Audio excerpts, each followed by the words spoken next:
नमस्कार। जेतेबेले ना मरुड़ी कथा आसे, जेतेबेले ना दुर्भिक्ष कथा आसे शुणिले बहुत ही डर लगे।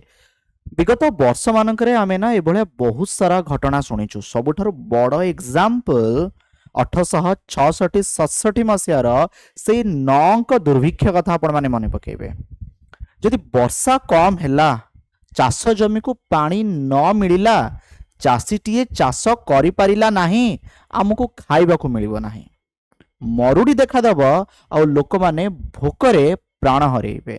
2026 वर्ष एक उत्तप्त वर्ष थिला आ वर्षार आगमन भी डेरी हैला आ वर्षा चारिआडे भी हेउ नाही। वर्तमान टाइम रे डर होची आम देश भारत को से मरुड़ीर भय, मरुड़ी भय रे कंपुची भारत। चलंतु आज ए विषय रे आमे डिटेल रे आलोचना करिबा। ता पूर्व आपन को जनइबी जदि ए पर्यंत आपण माने मो चैनल को सब्सक्राइब करि नांती, सब्सक्राइब करिबा सहित बेल आइकन रे क्लिक करि नियंतु, जा फल रे आपण माने कोनोसी भी वीडियो को मिस करिवे नाही। देखंतु जदि आपण माने देखिबे ना आम देश को जो वर्षार आगमन हुए, प्रथमे जो राज्य रे हुए से राज्य होची केरल। प्रथमे केरल को छुए, केरल को छुई सारिला परे ताहा भारतर अन्य राज्य रे वर्षा हुए।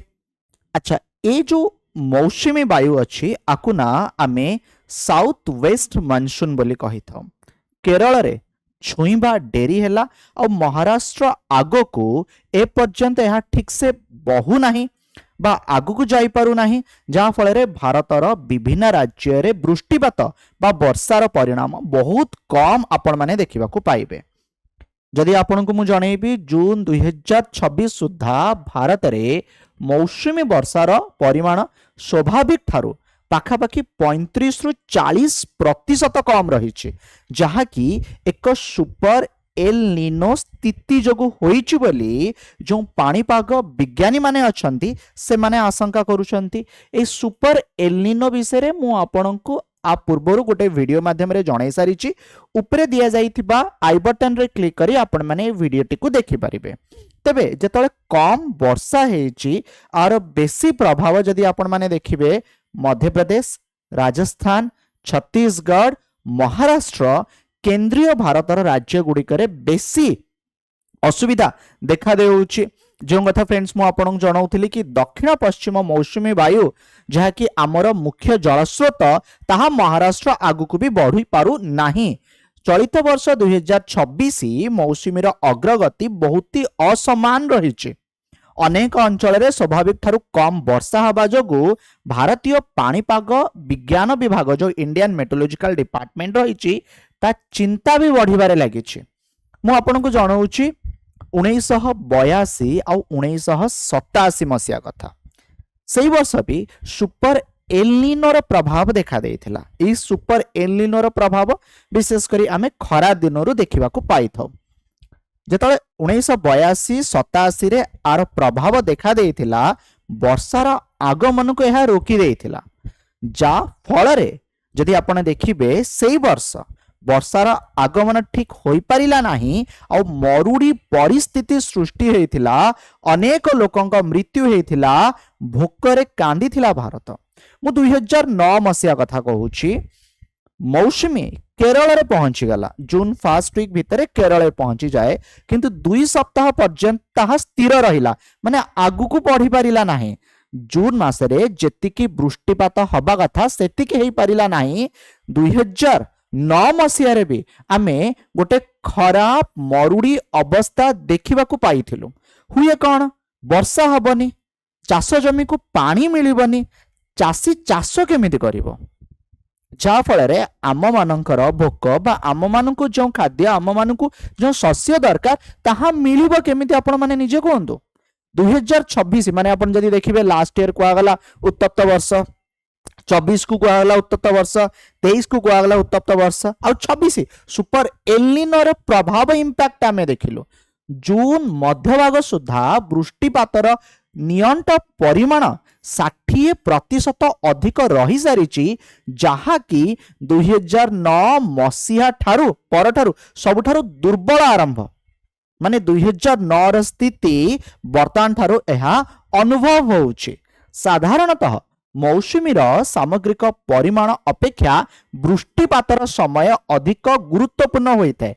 चाषीटीए जदि आपण देखिए यही समय ना धान डाली कपा बा अदर जो ऑयल सीड अच्छी बुणवा आरंभ करती से अनै था क्या ना वर्षा को आ जदि विलंब है तबे फसलर अवधि भी विलंब हम आपण भावतु डेरी रे चाष हम डेरी रे जिनस मिल जा फल आप देखिए इन्फ्लेशन मुद्रास्फीति सृष्टि हम अमर कमी जीव आमे माने नाही नथिबा हैरान सम्मुखीन हबो। देन आसुची जल भंडार स्थिति देखो जदि वर्षा हबनी जल भंडार को जल मिल केमिति वर्तमान भारतर जल संरक्षण व्यवस्था चापरे रही। जून मध्यभाग सुधा भारतर 161 प्रमुख जलाशय सेगुड़िकर समुदाय क्षमतार मात्र 28% 50 बिलियन क्यूबिक मीटर जल गच्छित थिला। गत वर्ष समान अवधि रे थिबा 37% और विगत 10 वर्ष मध्य एटा होची सबुठारु कम। जदियो चाष कार्य पानीय जल पाई आमर जो भूतल जल रही बड़ माध्यम तथापि वर्षा पाई जदि फ्रेंड्स आपण माने देखिबे एठी तो स्टोरेज पानी केते मात्रा रे अच्छी इरिगेशन फैसिलिटी ही दरकार ना। जदि मौसुमी दुर्बल रहे चाष कार्य विलंब हबो, कृषि जमीर परिमाण फसल उत्पादन ह्रास पाइब, खाद्य मुद्रास्फीति फूड इन्फ्लेशन बढ़ी जिवो, जहाँ भी मार्केट रे अच्छी तार रेट बढ़ी जिवो जहाँ फल आमको किनिबा कष्ट हब।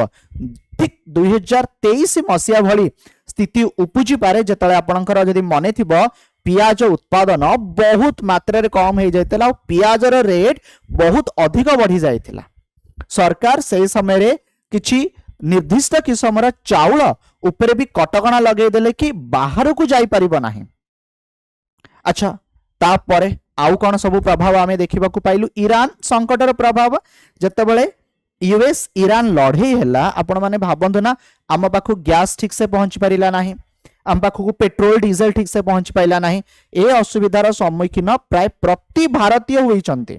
ता सहित टिके आपण भाबंतु सेपटे रूस आउ यूक्रेन रो जो लड़ई चलीची फर्टिलाइजर आसी पारु नाही। फर्टिलाइजर जदि न आसीबो जो सार दरकार आम चाष जमी को मिल पारिबो नाही तेबे कोन असुविधार सम्मुखीन आमे हेउ नाहु। तबे फर्टिलाइजर भी गोटे बड़ इश्यू जहा कि आमको ठीक से मिल पारु नाही, जहा को आमको विदेश रु मिली थाए। तेणु ईरान संकटर प्रभाव आपण माने देखिबा को पाइबे से स्ट्रेट ऑफ हॉर्मुज देखंतु जो परिवहन खर्च जो फ्रेट कॉस्ट रही बढ़ी गला जहा जोगु प्राकृतिक गैस रो मूल्य वृद्धि पाइछि जहा यूरिया भली रासायनिक सार प्रस्तुति पाई अत्यंत आवश्यक। यूरिया जहा कि चाष जमी रे लागे टिके आपण भाबंतु केते असुविधा हेउथुबो। अच्छा भारत एई संकट पई केते प्रस्तुत, गवर्नमेंट बहुत सारा स्टेप नबा उचित। प्रथम कथा होची बाजार रे जदि हठात दरदाम वृद्धि हैला ताकू नियंत्रण गवर्नमेंट करिबा दरकार। चाउल आ गहम अधिक परिमाण रे रहिबा दरकार। जलसेचन संप्रसारण हबा दरकार। प्राय चाष जमी को जलसेचन हेउथबा दरकार। और जदि चाषी उपयुक्त चाष पाइला नाही मरुड़ी अवस्था रे बीमा इंश्योरेंस तांको ठीक समय मिलवा दरकार। इत्ते सारा टेक्नोलॉजी डेवलप हेलानी हमको उन्नत मानर टेक्नोलॉजी दरकार। हमर जो सैटेलाइट इंफॉर्मेशन अच्छी जो आपणकर डॉपलर राडार सिस्टम रही ए सब को व्यवहार करी भारत आगु को बढ़िवा दरकार। ए वीडियो थिला कौन आम पई चैलेंज रही ए वर्षा कम हेबा जोगु। आशा आपण माने वीडियो माध्यम रे बहुत किछि इन्फॉर्मेशन पाइले। वीडियो पसंद आसिले अन्य को शेयर माध्यम रे जणाइबे। धन्यवाद।